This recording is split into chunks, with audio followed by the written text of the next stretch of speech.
네, 함께 하실 말씀은 로마서 12장 2절서부터 5절까지 함께 하겠습니다. 로마서 12장 2절부터 5절, 영광의 몸, 그리스도의 몸이라는 제목으로 함께 말씀을 나누고자 합니다. 우리가 지난주에는 우리가 말씀의 섬김에 대해서 살펴봤습니다. 그리고 말씀의 섬김에 대해서 얘기를 하고 오늘 본문이 이어지는 거죠. 그래서 오늘 본문까지 이해돼야 로마서 12장 이후에 우리가 명령법을 좀 이해할 수 있다 라는 취지에서 오늘 본문까지 제대로 좀 이해할 필요가 있습니다. 여러분, 십계명을 보시면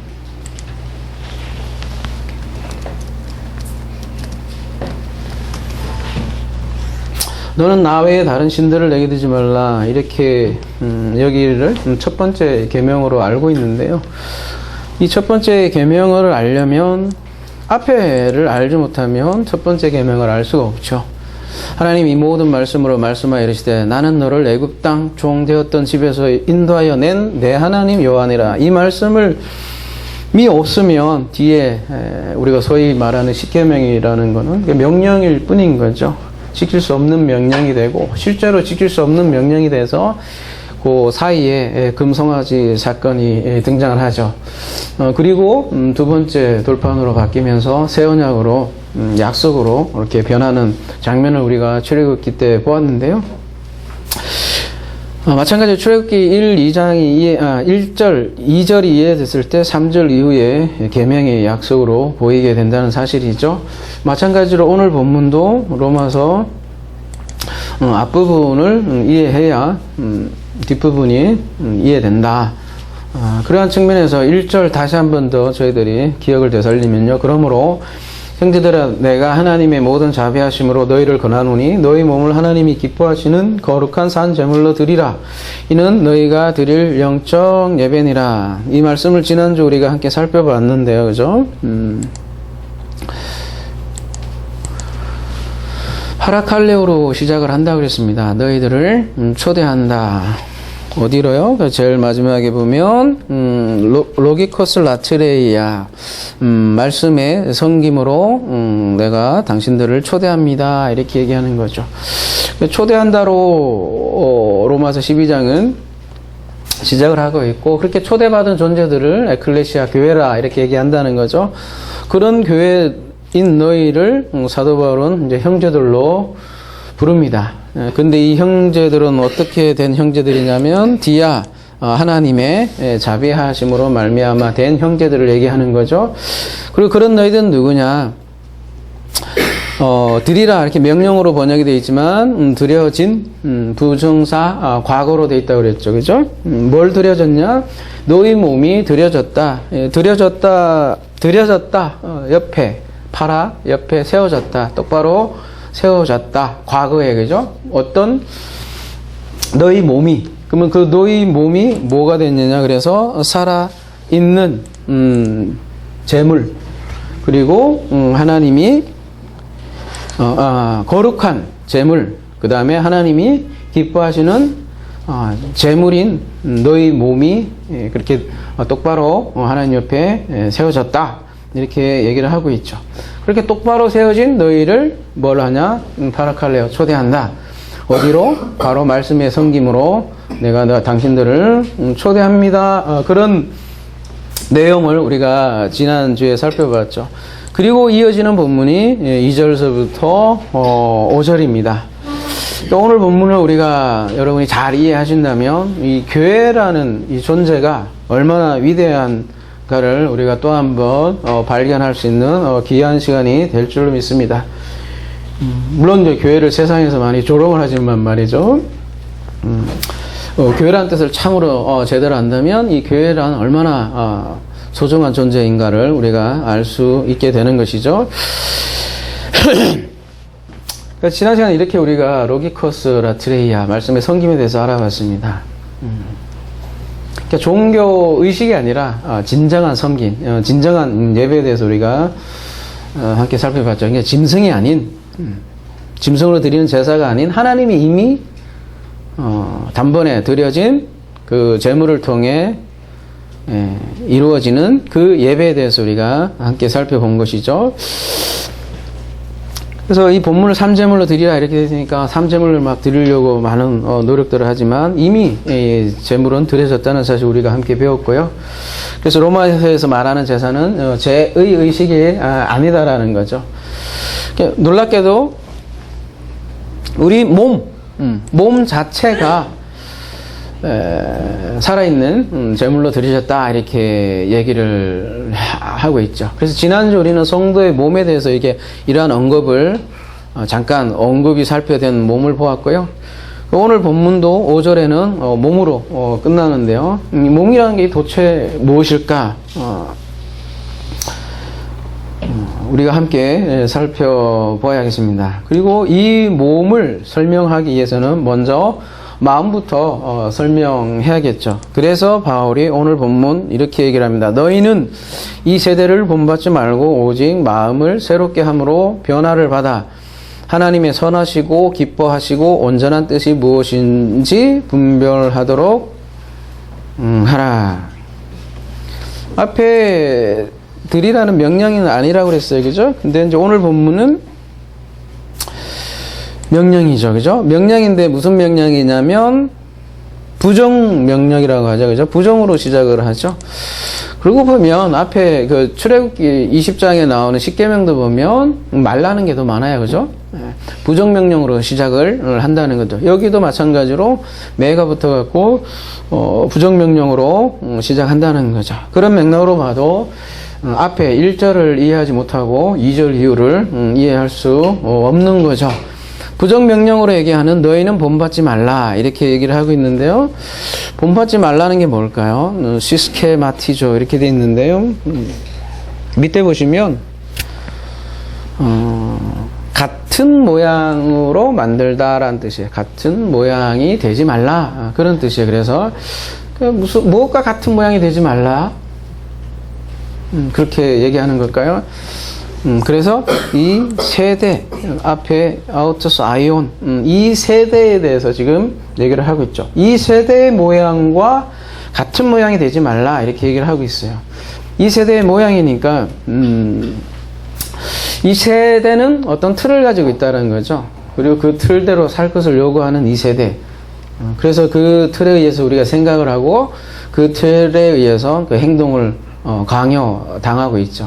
근데 그 틀이 어떤 틀이냐? 앞에서 얘기하는 말씀의 섬김과 틀이 다르다라는 거죠. 그 틀의 대표가 예루살렘 성전일 거고요. 그 예루살렘 성전에서 율법을 가르치고 또 희생제사를 거기에서 이루어지는데 그렇게 해서 그곳에서 예배가 이루어지는데 그게 말하자면 이 세대의 틀이죠. 종교적 틀인데 그런 종교적 틀 안에서는 우리가 진정한 예배가 이루어지지 않고 있다는 사실이죠. 그래서 그 종교적인 틀에 가두어서 우리를 무거운 짐을 지게 한다라는 거죠. 그것이 곧 우상숭배로 이루어지는데요. 예수께서 와서 지적한 사실이 바로 그런 사실들이죠. 그리고 사도 바울도 똑같이 얘기를 하는 거죠. 이런 모양과 같은 모양이 되지 말라는 거죠. 근데 이 세대라고 했는데 아이온이라고 되어 있는 이 아이온을 세대로 번역을 했는데요. 밑에 보시면 조그만한 글씨로 되어 있긴 한데요. 시대라는 뜻이죠. 근데 옆에 보면 또 영원이라는 뜻도 함께 같이 있어요. 그래서 영원에서 영원까지 할 때는 아이온 이렇게 두 번 반복되듯이요. 영원이라는 뜻과 이 시대라는 뜻을 함께 가지고 있는 것이 아이온입니다. 그래서 아이온은 어떤 시대, 어떤 영역을 얘기하는 거예요. 어떤 영역이 있고 또 다른 영역이 있다 했을 때 이 아이온을 쓰는데요. 이 유대인들이 쓰는 개념이에요. 1세기죠. 이 당시가 1세기 유대인들이 이 시대, 오는 시대 이런 식으로 시대라는 아이온 개념을 썼는데요. 바울은 이러한 개념을 가지고 와서 설명을 하는 거죠. 바울은 특별히 이 시대를 뭐라고 표현을 하냐면 갈라디아서 1장 4절 가보겠습니다. 그리스도께서 하나님 곧 우리 아버지의 뜻을 따라 이 세대에서 우리를 건지시려고 이 세대에서 얘기를 하고 있는데 중간에 뭐를 더 삽입을 하고 있냐면 이 악한 세대 이렇게 설명했어요. 이 세대 자체가 악한 세대다. 그래서 이 악한 세대에서 우리를 건지시려고 우리 죄를 대속하게 하여 자기 몸을 주셨으니 이렇게 악한 세대로 얘기를 하고 있더라는 거죠. 그래서 이 영원 아이온이 시대로 쓰이기도 하고 거기다가 아우토스가 붙으면 이 세대인데 아우토스가 없이 그냥 아이온이면 영원이라는 뜻인데요. 유대인들이 얘기하니까 오는 세대, 이 세대와 그렇게 대비해서 개념을 하잖아요. 그러니까 악한 세대와 대비되는 어떤 세대를 오는 세대라 이렇게 얘기하는 거죠. 근데 특별히 성경에서는 근데 그 시대를 메시아 시대다 이렇게 얘기하기도 하고요. 영원의 시대다 이렇게 얘기하는 거죠. 그런데 이 영원의 시대가 멀리 있는 것이 아니라는 거죠. 성경에서 계속 강조하는 것은 이 영원이 이 시대에 뚫고 들어오는 것이다. 이 세대에 영원히 뚫고 들어오는 것이다. 그리스도를 통해서 영원히 오는 거다. 뚫고 오는 것이다. 이렇게 얘기하죠. 그거를 뭐라고 얘기하냐면 하나님 나라가 온다. 그렇게 얘기하는 가는 게 아니라 하나님 나라가 온다. 회개하라. 천국이 가까이 왔다 했을 때 천국도 가까이 오는 거죠. 이 세대에 영원히 뚫고 들어오는 개념을 성경에서는 게 아이온이다. 이렇게 얘기를 하는 거죠. 이게 복음의 핵심이에요. 여러분 예수께서 말한 많은 복음의 내용이 있지만 천국에 관해서 얘기를 했고 그 천국은 먼 곳에 있는 것이 아니다. 이 시대를 뚫고 들어오는 영원히 하나님의 삶이 하나님 나라다. 이렇게 얘기를 한 거죠. 그래서 그리스도인은 하나님 나라를 사는 사람들이죠. 그래서 다른 말로 하면 오늘 본문으로 얘기하면 이 시대를 사는 것이 아니라 이미 영원을 사는 존재들을 그리스도인이다, 성도들이다 이렇게 하는 거죠. 영혼을 사는 사람이라는 거죠. 그래서 이렇게 영혼을 사는 사람을 오늘 본문으로 얘기하자면 다시요. 너희는 이 세대를 본받지 말고 오직 마음을 새롭게 함으로 변화를 받아. 이 본받다도 어떤 모양에 관한 건데요. 변화를 받다도 어떤 모양, 형상에 관한 거예요. 그래서 어떤 단어로 쓰고 있냐면 메타몰포라는 단어를 쓰고 있네요. 여기 밑에 보시면 다른 모양으로 다른 형상으로 바꾸다 그런 뜻이에요. 다른 모양으로 바꾸다. 그러니까 이 시대가 아닌 영혼을 사는 이들은 다른 형상으로 말하자면 바뀐 사람들이다 이렇게 얘기할 수 있는 거죠. 이것을 변화산에서 표적으로 보여준 사건이 있는데요.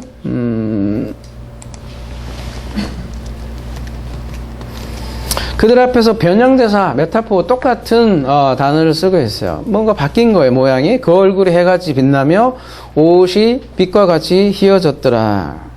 마가복음 9장 2절도 똑같은 단어를 쓰고 있고요.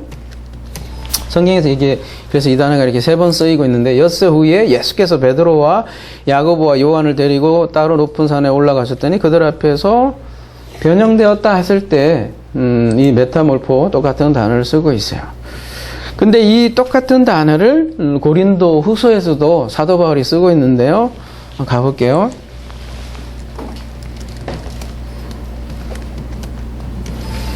우리가 다 수건을 벗은 얼굴로 거울을 보는 것 같이 주의 영광을 보매 그와 같은 형상으로 변화하여 이때 변화하여 이 변화하여가 아까 메타몰포 똑같은 단어를 쓰고 있는데요. 같은 형상으로 변화하여 영광에서 영광에 이르니 곧 주의 영으로 말미암음이라.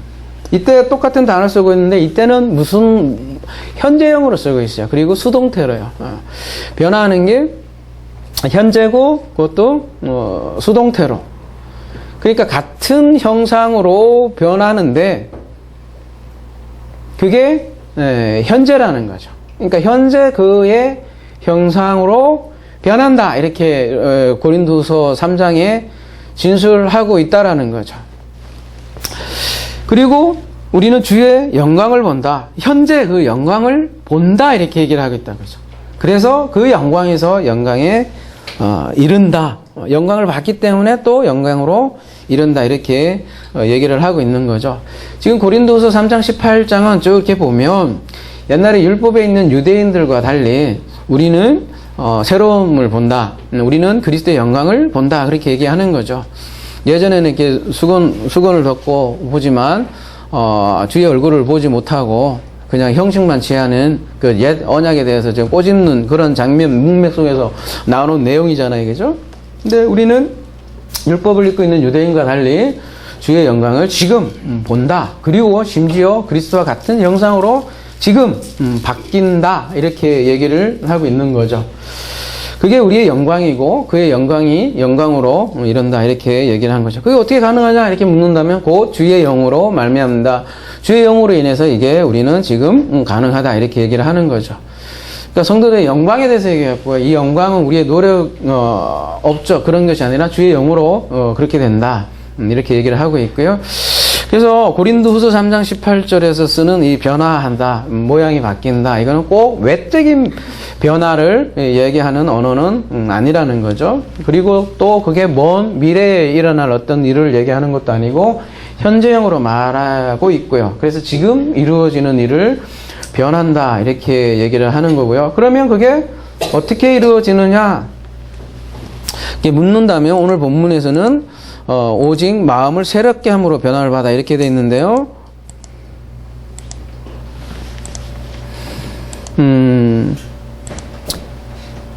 변화를 받아라 수동태로 되어 있잖아요. 근데 그게 뒤에 뭐를 받냐면 역격으로 받고 있고 새로움. 뭐의 새로움이냐? 누스의 새로움이다. 마음으로 번역된 이 누스인데요. 수용 본문엔 너희라는 말이 있는데 개역 개정에는 그냥 누스예요. 너희란 말이 없고 그래서 누스의 새로움. 그리고 역격이니까 수단이 되는 거죠. 그죠? 누스의 새로움으로 어떻게 되는 거예요? 다른 형상으로 변한다는 거죠. 그러니까 스스로 변화되는 건 아니죠. 변화 자체가. 이미 명령형이지만 그 명령이 스스로 되어지는 것은 아니고 수동형으로 이미 되어 있네요. 그죠? 명령해놓고 그 명령이 실제로 수동형으로 이루어질 거라는 것을 내용을 우리에게 알려주는 거죠. 그죠? 그리고 그 형상을 변화하는 것은 뭐로 얘기를 하고 있냐면 지금 누스로 얘기하고 있단 말이죠. 마음으로 번역하고 있는데 그러니까 형상을 변화시키는 것도 마음이라는 거죠. 다시 말하면 마음이 몸을 결정한다고요. 성경에서는 몸, 소마. 근데 이때 마음이 누스를 쓰고 있는데요. 누스에 대해서는 우리 선상수훈 때 자세히 한 것 같은데요.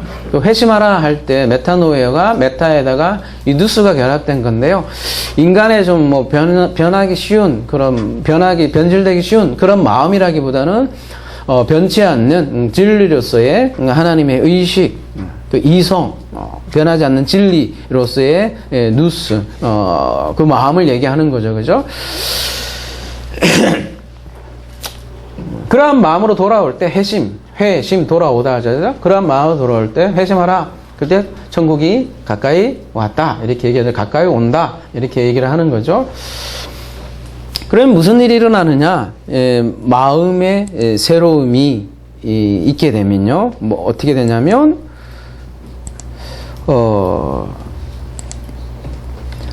하나님의 선하시고 기뻐하시고 온전하신 뜻이 무엇인지 분별하도록 하라 이렇게 돼 있잖아요. 그죠? 분별하는 것도 좀 명령형으로 이렇게 뉘앙스가 좀 비춰지는데 그죠? 깨게 말하면 명령형이 아니라 에이스하고 전치사 붙어 있어 가지고 전치사 목적격을 이루죠. 그래서 이런 거를 흔히 얘기하기를 결과로서 에이스라고 그래요. 그러니까 이렇게 번역할 수 있는 거죠. 꼭 어떤 명령형 조라기보다는 마음의 새로움으로 인해서 변화를 받는다는 거죠. 그로 인해서 너희가 이렇게 될 거다. 그 결과 어떻게 해요? 너희는 하나님의 도끼마저가 될 건데 뭐를 도끼마저가 될 거냐면 하나님의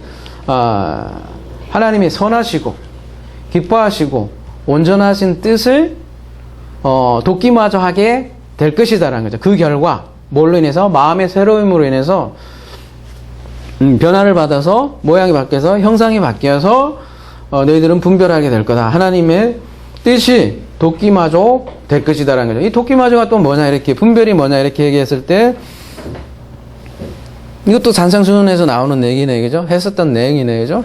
기존에 우리가 들었던 거를 가정하에 이렇게 얘기하니까 처음 듣는 사람은 도끼마저가 뭐야, 도끼야, 도끼로 찍는다는 거야, 뭐야, 이렇게 생각할지 모르겠지만, 그죠?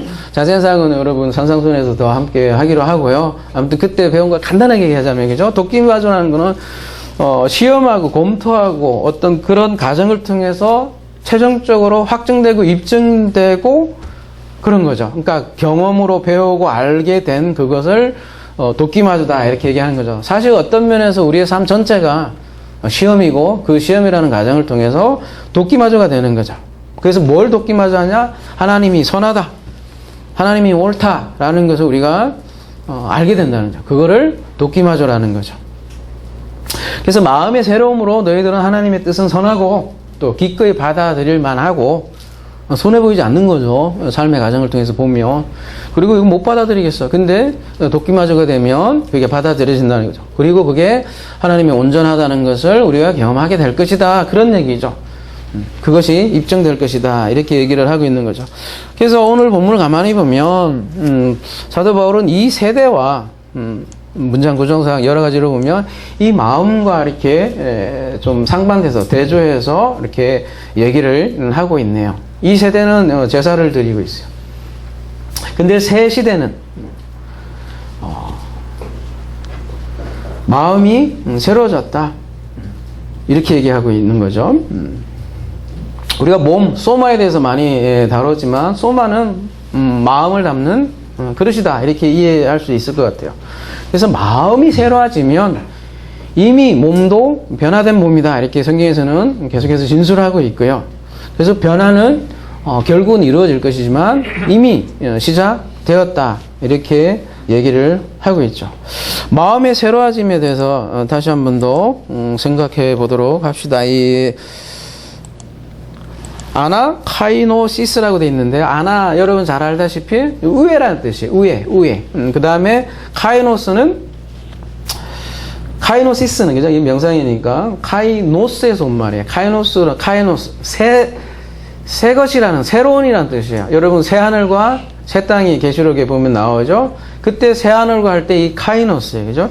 질적으로 새로워진 하늘을 새 하늘이라고 하는데, 그때 쓰여진 단어가 카이노스예요. 새 땅 할 때도 이 카이노스인데, 그러니까 아나카이노스는 뭐냐면 우애란 뜻 플러스 새로움인 거죠. 그래서 이 새로움이라는 게 뭐냐면 마음이 새로움이라는데 뭐가 마음이 새로움이냐 이렇게 질문을 할 수 있는데, 우애 것으로 새로워진, 그러니까 누스의 새로워짐, 누스가 우애 것으로 새로워졌다. 이렇게 얘기를 하는데요. 그런 사람들을 뭐라고 하냐면 성경에서는 새 사람이다. 이렇게 얘기를 하고 있어요.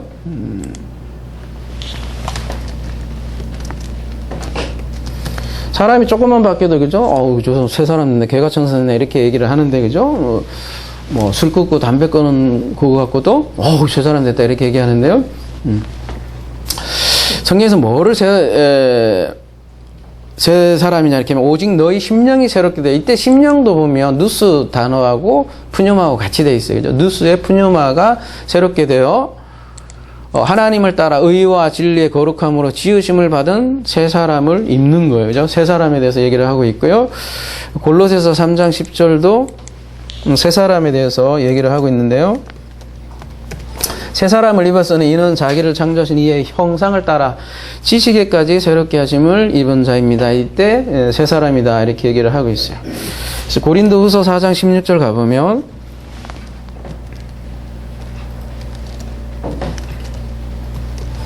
그러면 우리가 낙심하지 아니하니 우리의 겉사람은 낡아지나 우리의 속사람은 날로 새로워지는도다. 이 속사람으로도 이렇게 표현을 하고 있고요. 새롭게 된다. 이렇게 지금 얘기를 하고 있고요. 그 겉사람은 우리가 후패하나, 여기는 낡아지나 이렇게 돼 있는데, 뭐 실제로 낡아지잖아요, 여러분. 그죠? 썩어져 간다. 그런 뜻인데요. 우리 겉사람은 계속해서 썩지만 우리의 속은 날마다 새롭다. 그 사람을 새 사람이라고 그러고, 이 새 사람은 이미 그 새 시대에 아이온에 사는 사람을 새 사람이다. 그리고 그 새 사람을 뭐라고 하냐면 그리스도의 형상이다. 이렇게 성경에서 얘기를 하고 있습니다. 갈라디아서 4장 19절 가보면 나의 자녀들아 너희 속에 그리스도의 형상을 이루기까지 다시 너희를 위하여 해산하는 수고를 하노니 그리스도의 형상을 이루기까지 이렇게 얘기하고 있는데 어디에서 이루어지냐 이렇게 얘기하냐면 너희 속에 너희 안에 이루어진다 이렇게 얘기하고 있어요. 그래서 우리를 그리스도의 형상이다 이렇게 얘기하는 거예요. 그리고 그 그리스도는 누구냐? 고린도후서 4장 4절을 가볼게요. 그 중에 이 세상의 신이 믿지 아니한 자들의 마음을 혼미하게 하여 그리스도의 영광의 복음이 강체에 비치지 못하게 함이니 그리스도는 하나님의 형상이다. 그리스도가 하나님의 형상이다. 이렇게 얘기를 하고 있어요. 따라서 말씀을 성김을 받는 이 성도가 곧 하나님의 형상이라는 얘기예요. 이것이 창조의 목적이다. 이렇게 얘기를 하고 창세기 보면 앞에 하나님의 형상과 모양으로 우리가 사람을 만들자, 사람을 만들었다 할 때 그게 그리스도의 형상을 얘기를 하는 거고 곧 하나님의 형상을 얘기를 하는 거죠. 그러니까 창세의 목적이 바로 그 그리스도의 형상에 있는 거죠. 그리고 빌립보에서 이렇게 얘기를 하고 있습니다. 그는 만물을 자기에게 복종하게 하실 수 있는 자의 역사로 우리의 낮은 몸을 자기 영광의 몸의 형체와 같이 변하게 하시리라. 이때 자기 영광의 몸의 형체와 같이 변하게 하실 것이다. 이건 미래예요. 아까 변화된 건 이미 현재인데 지금 빌립보서에서는 미래에 대해서 얘기를 하고 있는 거죠. 그죠? 그러니까 성도는 아직 낮은 몸에, 그러니까 육신의 몸에 살고 있다. 그 몸을 어떻게 표현하냐면 낮은 몸이다. 이 낮다라고 하는 이 타페이노스는요, 히브리어로 온인데 무슨 뜻이냐면 고생하는 몸이야. 그 다음에 가난, 그런 뜻이에요. 그냥 가난에 처해 있고 또 압박돼 있고 욕보이고 짓밟히고 뭐 비천하고 그런 뜻이 온이에요. 그러니까 우리의 몸은 지금 몸은 실제로 그렇잖아요, 여러분죠? 고생스럽고 가난하고 욕보이고 낮고 비천하고 그죠? 막 알아눕고 막 아프고 막 쓰러지고 그런 몸인데 이게 우리의 낮은 몸이라는 건 비천한 몸이라고 이렇게 얘기를 하는데 사실 그리스도도 또한 그러한 몸을 입고 왔다. 그렇게 얘기를 하죠. 빌립보서 2장 8절 가볼게요. 사람으로의 모양으로 나타나서 자기를 낮추시고 죽기까지 복종하셨으니 그 십자가에 죽으십니다. 사람으로의 모양으로 나타난 자체가 그의 비천함이죠. 낮아짐이죠. 낮은 몸으로 그리스도 또한 왔다는 거죠. 근데 빌립보서 3장 21절에는 그 낮은 몸이 어떻게 된대요? 자기 영광의 몸의 형체와 같이 변하게 하시리라. 자기 영광의 몸의 형체와 같이 변하게 하시라. 그리스도가 이미 영광의 몸의 형체로 변했고 그거와 같이 우리 또한 같이 변하게 할 것이다. 미래자죠. 우리 소망 아닙니까? 그러니까 성도의 몸도 하나님의 존재 방식에 참여하게 될 것이다. 이렇게 얘기하는 거죠. 그리스도가 이걸 어떻게 했냐? 죽고 부활했다. 마찬가지로 죽고 부활했다. 영광의 몸을 입었다. 마찬가지로 우리 성도 또한 그래서 그 영광의 몸을 결국은 입을 것이다. 그렇게 얘기를 하는 거죠. 그러면 그 영광의 몸이 뭐냐? 좀 더 살펴보자는 거죠. 다시 본문으로 돌아와서 그래서 3절에 내게 주신 은혜로 말미암아 너희 각 사람에게 말하노니 마땅히 생각할 그 이상의 생각을 품지 말고 오직 하나님께서 각 사람에게 나눠주신 믿음의 분량대로 지혜롭게 생각하라. 이게 변화된 형상에 대해서 말하고 이어 나오는 말씀이라는 걸 좀 염두에 두고요. 왜 이런 말이 나올까라고 우리가 좀 생각해 볼 필요가 있겠죠. 이 3절에 주로 나오는 동사가 뭐냐면 생각하다라는 뜻이에요.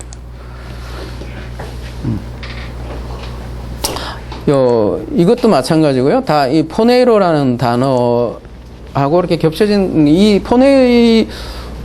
푸호로네오, 프로폴리스도 아니고죠. 푸호로네오 이게 주로 나오는 동사인데 생각하다는 뜻이에요. 판단하고 생각하고 어떤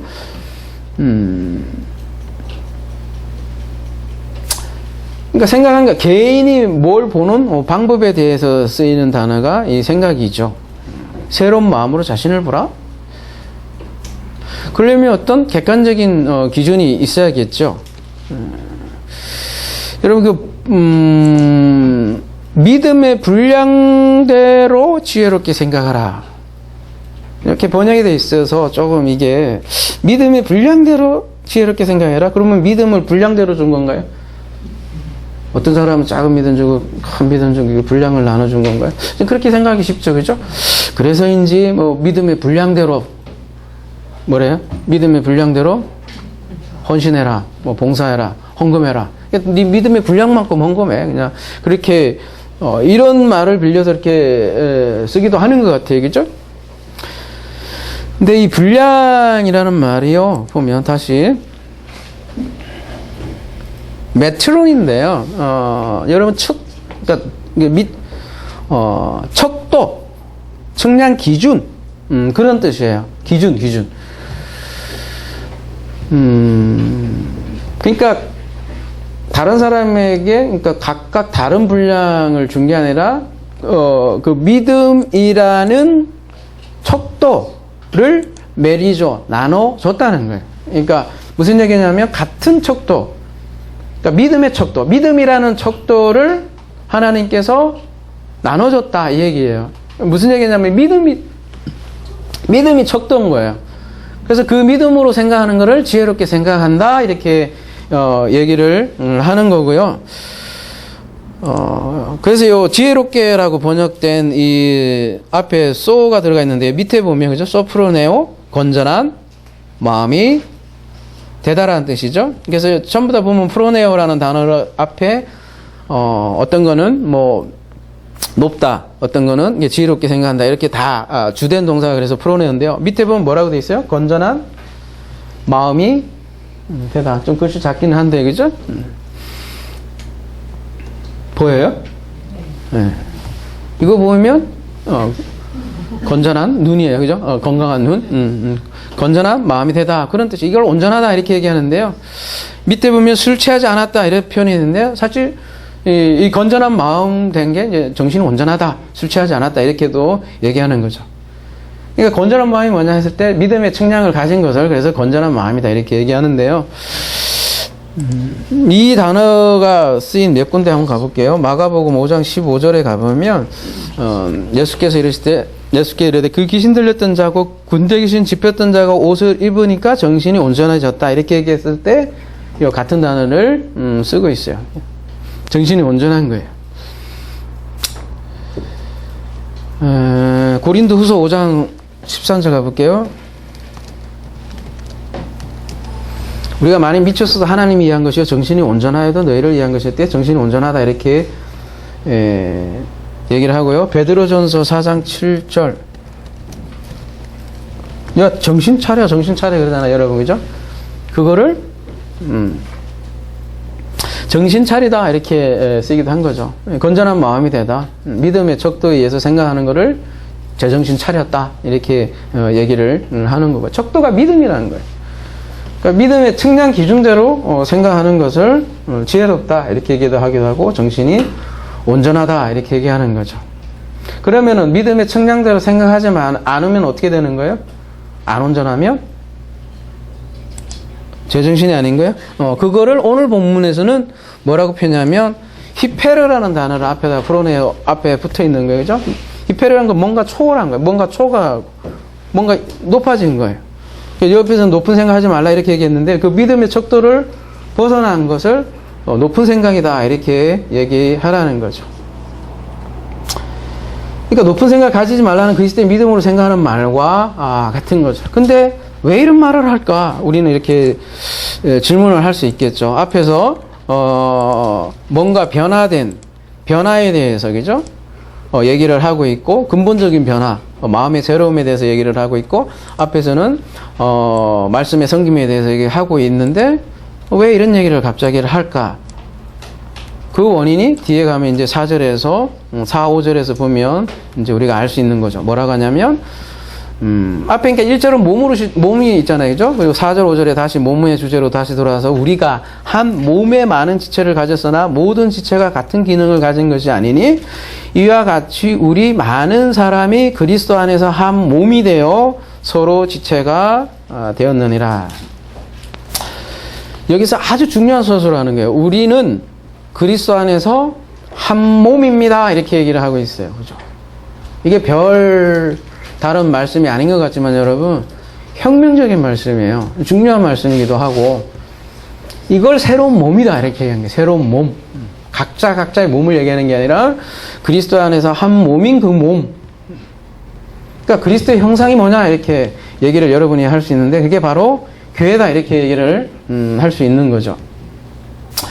그래서 그 교회가 앞에 1절에서 말한 드려진 몸이라는 거죠. 이미 과거에 옆에 세워졌다, 드려졌다 이렇게 할 때 그 드려진 몸이라는 거죠. 그 교회가 새로운 몸이에요, 여러분. 몸. 안 보이죠? 그죠? 사실 안 보이죠. 교회라는 자체는, 그죠? 그리고 그 교회는 이제 말씀의 성김 아래에 있는 새로운 몸에 대해서 지금 사도 바울은 얘기를 하고 있고요.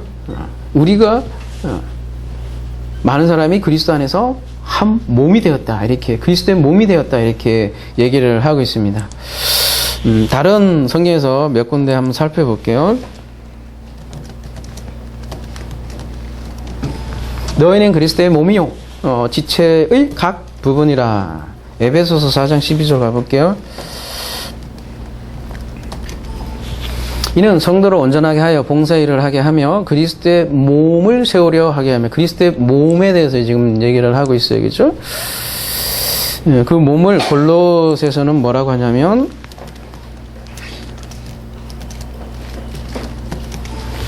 나는 이제 너희를 위하여 받는 괴로움을 기뻐하고 그리스도의 남은 고난을 그의 몸된 교회, 그러니까 그리스도의 몸된 몸이 뭐냐면 교회다 이렇게 얘기를 하고 있어요. 그래서 교회가 여러분 바로 영광의 몸이다.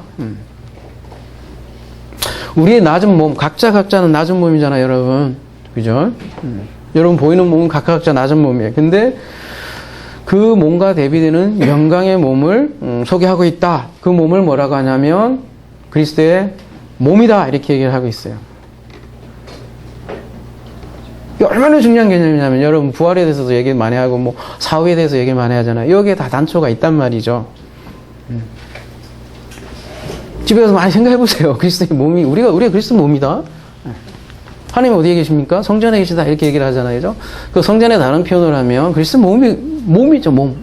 우리가 그리스도의 몸이라는 거죠. 그리고 또 우리가 그 영광에 참여할 것이다 이렇게 얘기한단 말이죠. 그죠? 이게 부활의 진정한 의미이기도 하고요. 교회가 그리스도의 몸이다.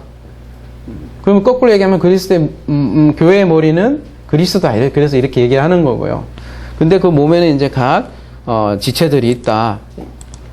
그 얘기 하는 거잖아요. 그죠? 그래서 이 로마서 12장은 뭔가 생물체에 대해서 얘기를 하는 거죠. 근데 보이지 않는 그 생물체에 대해서 얘기를 하고 있고요.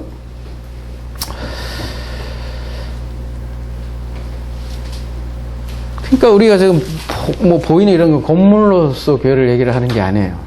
정말 하나님이 생생한 살아있는 몸으로서 교회를 얘기를 한다는 거죠.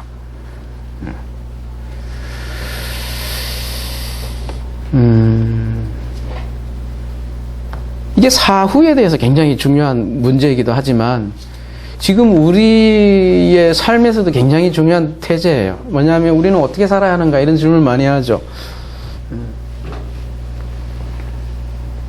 우리는 착한 일을 해서 구원받는 게 아니다 이렇게 얘기를 하죠. 그죠? 그리고 우리는 행위로 구원을 받는 것이 아니다. 구원은 은혜이다. 이렇게 얘기를 계속 하고 있잖아요. 그죠? 그렇다면 우리는 어떻게 살 것인가 이렇게 질문을 할 수 있잖아요. 그죠? 물론 로마서 6장에 이미 이 주제에 다뤘어요. 우리는 그럼 막 살아야 돼요. 그에 대한 얘기를 했었잖아요. 그러한 질문에도 답이 되는 것이 바로 그리스도의 몸이다. 이 얘기를 하는 거죠. 그래서 우리가 그리스도에서 한 몸이라는 이 생각을 좀 더 한번 생각을 해보자는 거죠. 우리의 몸은 각자 달라요. 그죠? 다 다른 곳에 살고, 다 다른 형태를 띠고 살고, 다른 모양으로 살지만, 그렇게 말하자면 이 세대죠. 이 세대에 사는 우리의 육신이죠. 근데 영혼은 한 몸이다. 한 생명이다. 그리스도 안에서 한 몸이다. 이렇게 얘기한단 말이죠. 그러니까 이 세대는 각자 개체로 살지만, 영혼은 개체가 아니다라는 얘기죠. 그리스도의 몸이다라는 거죠. 그리스도의 몸으로 우리가 산다고요. 제가 영혼을 설명을 할 때 두 가지 개념으로 설명을 드리기도 해요. 시간과 공간의 초월이다. 영혼이라는 거죠. 시간의 초월의 의미로 생각해 보면 시간이 하나가 되는 거예요. 그죠? 과거, 현재, 미래가 모두 영혼으로 하나에 통합되고, 말하자면 그 눈으로 성경을 보게 되면 시간이 통합되고, 그럼 말하자면 과거의 인물이하고 지금의, 그러니까 나하고 이렇게 같이 하나 되면서 이해가 되고, 그 과거의 아브라함이 내가 되고, 그런 경험을 한다는 거죠. 시간이 하나 되고. 그게 다른 말로 하면 또 공간으로도 공간이 없어지는 거죠. 시간의 간격이 없어지고 아브라함과 나의 공간도 해체되는 거죠. 그래서 우리가 이 세대에 살고 있는 사고방식에서 벗어난다는 거잖아요. 그게 영혼의 관점이라는 거죠.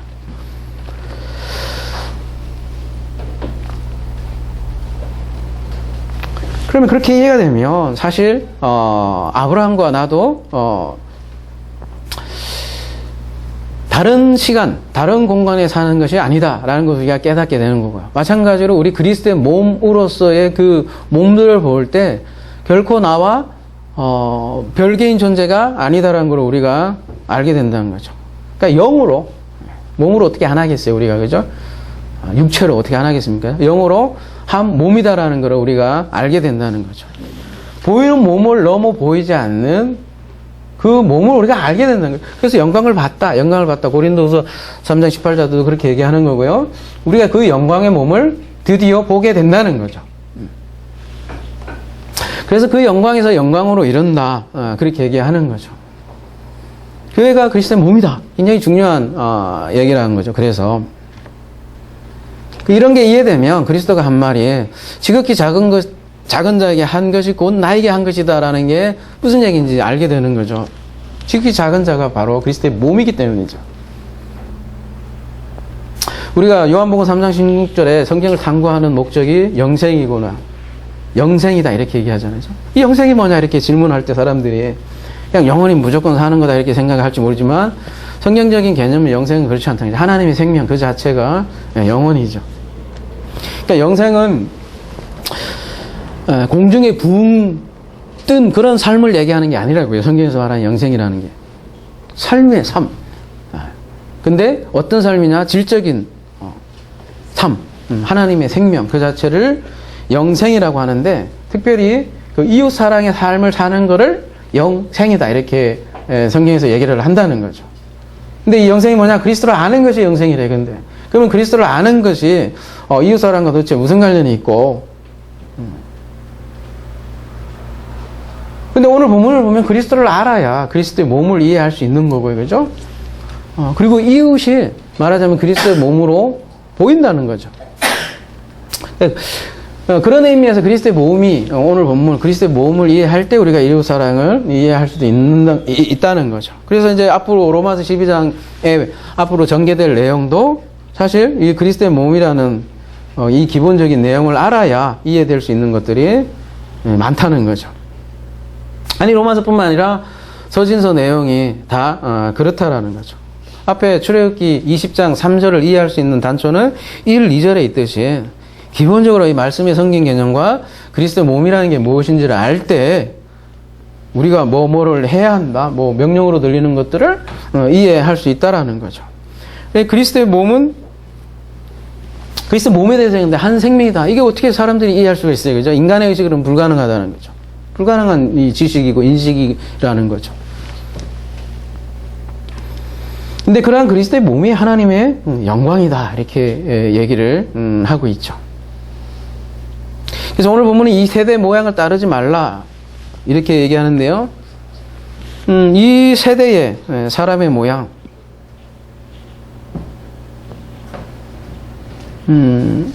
사랑, 이 세대의 사랑의 모양도 보면 전부 다 율법적이라는 사실이죠. 근데 마음의 새로움, 다른 말로 하면 위의 것으로 새로워진 누스다 이렇게 얘기를 하고 있어요. 그죠? 그 누스는 그리스도의 몸을 보게 한다는 거죠. 나라는 비천한 몸, 그죠? 내 옆에 있는 이웃의 비천한 몸, 그 너머에 있는 그리스도를 보게 한다는 거죠. 그래서 지극히 작은 자에게 한 게 그리스도에게 한 것이다라는 것을 우리가 알게 된다는 거죠. 그래서 이걸 알게 되면 어떻게 보면 어떻게 살아야 돼요? 이거라는 질문에 대한 답이 여기에 이미 다 포함되어 있는 거죠. 너무나 자명한 거죠. 여러분, 복음은 삶을 외면하지 않습니다. 그죠? 삶이란 자체가 라이프, 생명이라는 뜻인데 어떻게 삶과 복음이 다를 수가 있고 따로 생각할 수가 있냐는 거죠. 없죠. 삶 따로 교리 따로 이런 말이 없다라는 거죠. 우리 윤리에 대해서 말하지 않아요. 거의. 그죠? 너무나 자명하기 때문이죠. 사실 복음에 대해서 얘기를 하는데 복음은 윤리보다도 훨씬 더 깊어요. 그죠? 아까 마음이 몸을 결정한다고 그랬어요. 마음이 윤리를 결정하고요. 이 세대의 윤리하고는 다른 윤리라고 하기보다도 더 깊은 변하지 않는 진리를 우리가 복음이라고 그 복음을 나누는 거죠.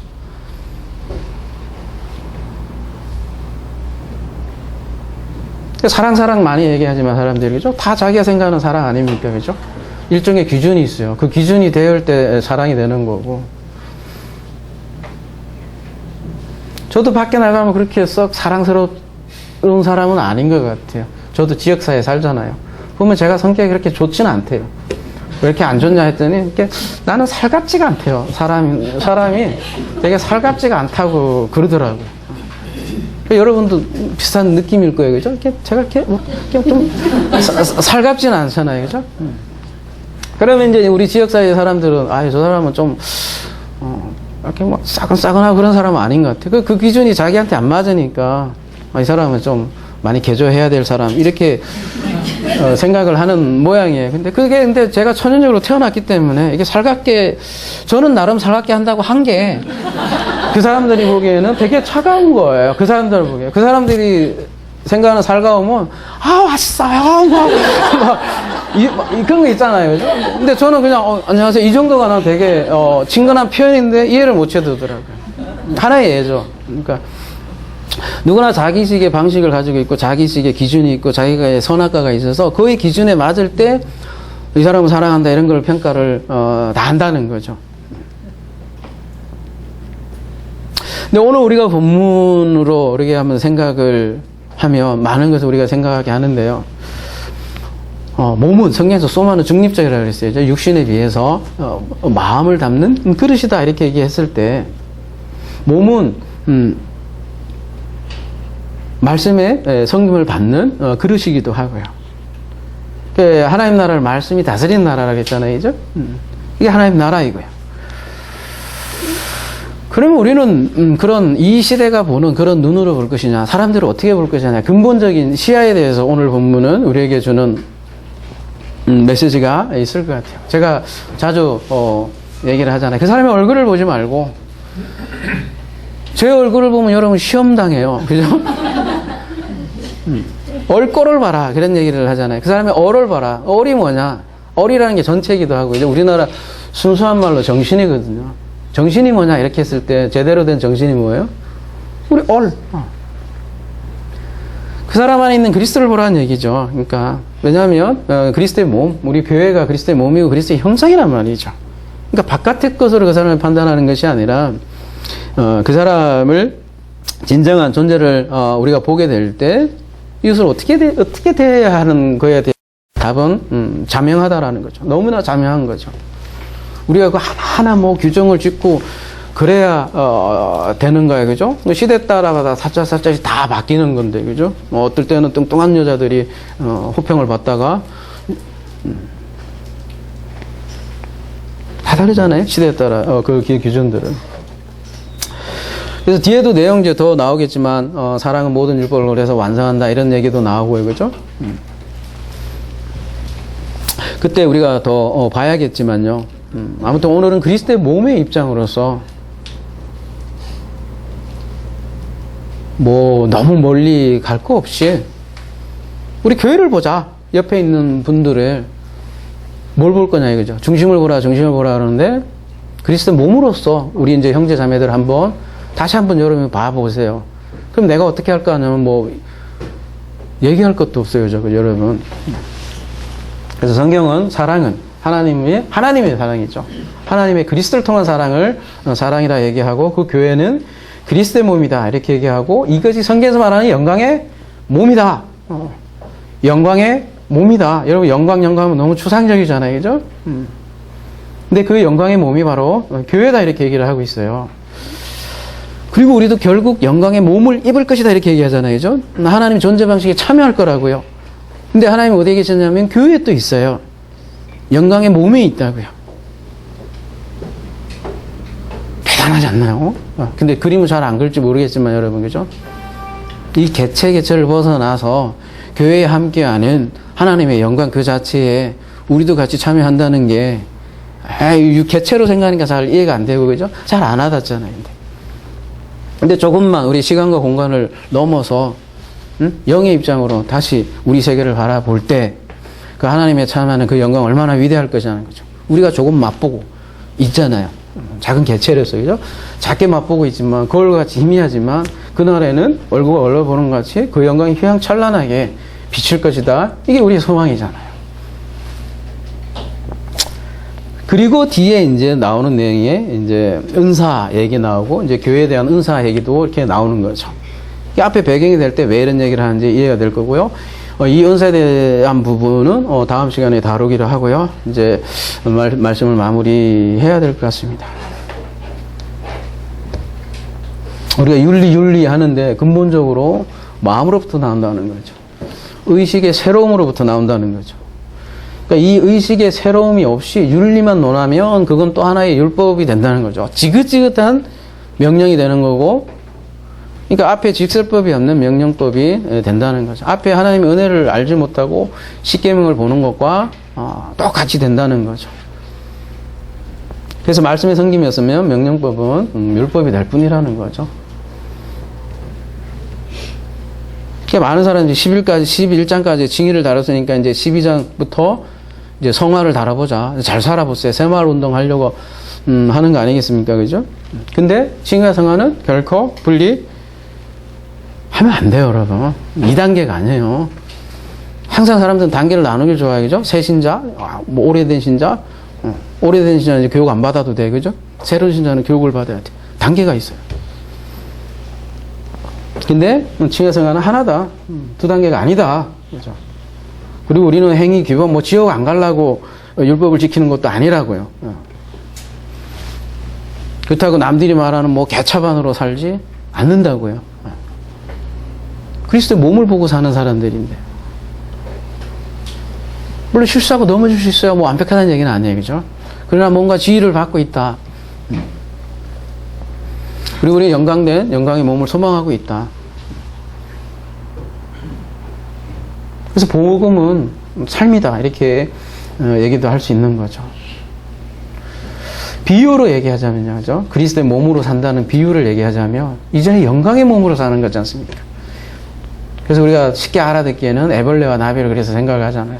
애벌레는 땅에서 사는데 나비는 하늘을 날아다닌다는 거죠. 똑같은 존재잖아요. 근데 다른 형상이죠. 비유로 얘기하는 거죠. 그 나비를 영광의 몸이다. 우리가 비유로 알 수 있듯이 우리도 이미 세 사람은 이미 형상이 바뀐 나비로 사는 자들이다. 이렇게 얘기할 수 있는 거죠. 그러니까 영원의 삶 이미 시작되었다는 거죠. 영광의 몸으로 사는 것이 이미 시작되었고 이 영원한 삶이 이 세대에 침투하였다. 하나님 나라가 침투하였다라는 거죠. 이미 시작되었고 또 자라갈 나무고 또 완성되어질 그 나라를 우리가 지금 살고 있는 거죠. 그래서 우리는 비유로 얘기하자면 그 영광을 보고 살고 또 그 영광을 바라며 사는 나비들이다. 이렇게 얘기할 수 있는 거죠. 이러한 영광의 몸, 그리스도의 몸, 오늘 제목처럼요. 이 영광의 몸, 그리스도의 몸으로 살아가는 우리 하나사랑 되기를 기도합니다.